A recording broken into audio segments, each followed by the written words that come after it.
I liked my life. No exaggeration. I was a student, dreaming of becoming a writer. In my spare time, I worked on a gothic horror novel about ghosts. I lived in a small, 2-story apartment building with just 4 units. My place was on the first floor. Tiny, but cozy. A bedroom and a living room combined with a kitchen. A bit old-fashioned. Wooden furniture with intricate carvings. An antique pendulum clock that didn't work, but added an eerie charm. Maybe that's what inspired me to write about haunted places in the first place. Across the hall lived a girl named Jenna. I was head over heels in love with her. She wasn't just beautiful, she was mysterious. Talented, she dreamed of becoming a fashion designer and making her mark in the world. Above me lived a couple, Val and Sandy, and their 2 hyperactive twins. A boy and a girl. They ran and screamed so much that plaster dust would rain from my ceiling. And in the last apartment lived the quietest people, an elderly couple, Miss Annie and her husband Nick. Annie was sweet and warm. Nick was always spaced out. One evening, I sat at my desk, fingers resting on the keyboard, trying to write. Upstairs, the twins were going nuts again. I sighed. Then, a knock at the door. "Who is it?" I called. "It's Miss Annie," came a warm voice from the hallway. I opened the door. She stood there in slippers and a floral apron, holding a homemade cherry pie. "I baked too much again," she smiled. "Nick and I can't eat it all." I let her in, thanked her, and promised I'd stop by later to check her husband's wobbly chair. We chatted briefly, then she left. Minutes later, another knock. Jenna. She stood in the hallway like a character from my novel. Pale skin, golden hair, red lips curved into a soft smile. A blue dress, white socks, delicate shoes. "Hey, can I come in?" "Of course," I said, stepping aside. "I've got pie. Cherry." She grinned.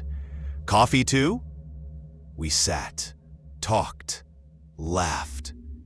She asked about my novel. I confessed I was stuck. She touched my hand, gently, maybe by accident, maybe not. "Maybe you just need some inspiration," she said, eyes locking onto mine. Before I could say another word, she jumped up. "Oh, I think I left the iron on. I'll be right back." She left in a rush. I didn't even get a chance to respond. Minutes later, she returned, laughing. "False alarm," she said. "Let's eat." We finished the entire pie talking about fashion and writing. She was brilliant, lively, creative, but I could never tell if she felt the same about me. That night was perfect, but it was also the last normal day of my life. The next morning, I walked out of my bedroom and stopped cold. The old grandfather clock wasn't where it had been last night. Yesterday, it was by the window. Now, it stood by the front door. And the dishes I left in the sink? Gone. When I checked the cupboard, all washed and stacked neatly. I hadn't done that, and no one else had the key. I checked everything in the apartment. Some furniture felt moved, just slightly, but enough to feel wrong. I convinced myself I was imagining it. Moved the clock back where it belonged. Tried to stay calm. But the next morning, it happened again. Everyday stranger. The wardrobe in my bedroom had swapped walls. The nightstand had flipped sides. Even the dining table shifted out of center. What the hell was going on? Was I moving things in my sleep? Sleepwalking? Jenna visited again. She wore a new lavender dress she had designed herself. "Do you like it?" She spun around like a princess. "It's beautiful," I said, distracted by the creeping horror in my apartment. As she sat sipping coffee, I decided to open up. "Jenna, I think I'm going crazy." Her smile faded. "I keep noticing things moving, furniture, the clock. Nothing stays where I left it." Jenna tilted her head, curious. "Maybe it's like your book," she said. "Haunted house and all." I stared. "Or maybe," she added, "everything you write becomes real. You know, like magic. Maybe you're a telepath and your imagination is manifesting." She said it like a joke, but didn't laugh. I tried to steer the conversation away. She clearly wasn't taking me seriously. And as we chatted, I realized something that chilled me deeper than fear. I had never felt more alone, even sitting right next to her. Next morning, I found an old rocking chair blocking the front door. It wasn't mine. It belonged to the elderly couple upstairs. Had they brought it here? Why? I carried it up and knocked. "Is this yours?" I asked. Miss Annie blinked in surprise. "Looks like it, but how'd it end up in your place?" Nick came out, silent, picked up the chair and dragged it inside without a word. I was getting desperate for answers. Another day passed. I sat alone. The whole building had gone quiet. No children screaming. No footsteps above. Just dead silence. I ran out into the hallway, knocked on every door. No answer.